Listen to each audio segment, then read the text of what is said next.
Assalamualaikum warahmatullahi wabarakatuh. Halo semua, perkenalkan, kami dari kelompok 3 yang beranggotakan 5 orang, yaitu Aprina Mulyani dengan NPM 206510620, Mahira Arihna dengan NPM 206510626. Selanjutnya ada Mita Prameswari dengan NPM 206510545, ada Rahmawati dengan NPM 206510718, dan yang terakhir ada Selvira dengan NPM 206510505. Baiklah, di sini kami akan melakukan pengamatan ekosistem perkebunan teh yang berada di Solo. Sebelumnya, saya akan menjelaskan apa yang dimaksud dengan ekosistem. Ekosistem adalah suatu sistem yang terstimulasi oleh komponen biotik dan komponen abiotik. Komponen biotik adalah komponen yang merujuk pada variabel penyusun dari makhluk hidup. Contoh dari komponen biotik adalah manusia, tumbuhan, hewan, bakteri, dan jamur. Dari sisi lain, komponen abiotik adalah variabel penyusun ekosistem yang tidak hidup atau benda mati. Contoh dari komponen abiotik adalah dilihat dari unsur seperti air, tanah, udara, suhu, hingga sinar atau cahaya matahari.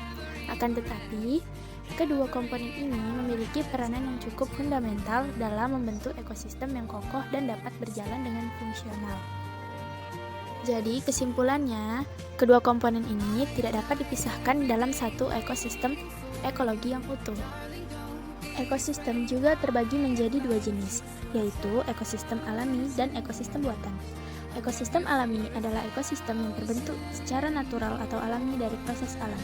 Contohnya, ada laut, sungai, hutan, gunung, yang merupakan ekosistem alami karena terbentuk akibat pengaruh alam.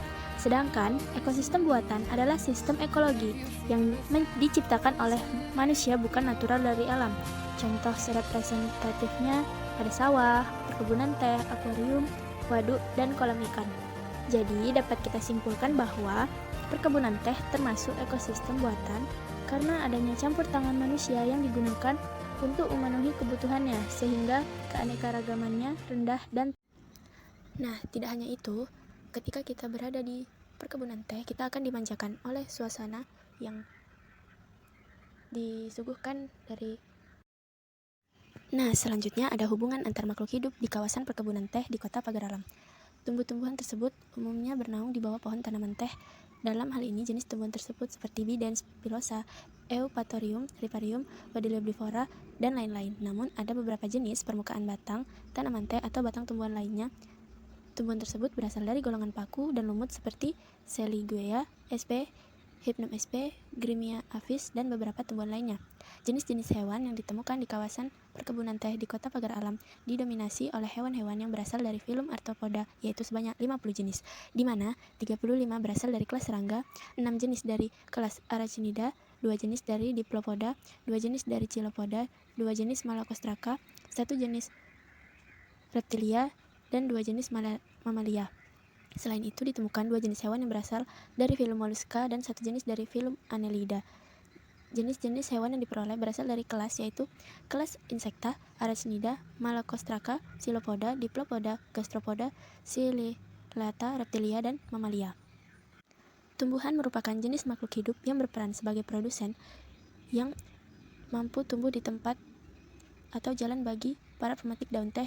Tumbuhan ini termasuk dalam golongan rumput seperti Digitaris sanguinalis, Eulusine indica, Cypraeus rotundus, dan Killings nemoratis. Keberadaan tumbuhan tersebut dikarenakan struktur anatominya yang kokoh. Selanjutnya yaitu ada hewan-hewan yang ditemukan di kawasan perkebunan teh. PTPN 7 Kota Pagar Alam ini memiliki peranan penting dalam proses aliran energi pada rantai makanan. Peranan hewan di sekitar kawasan perkebunan teh Pagar Alam diantaranya sebagai konsumer, decomposer, dan detritivore.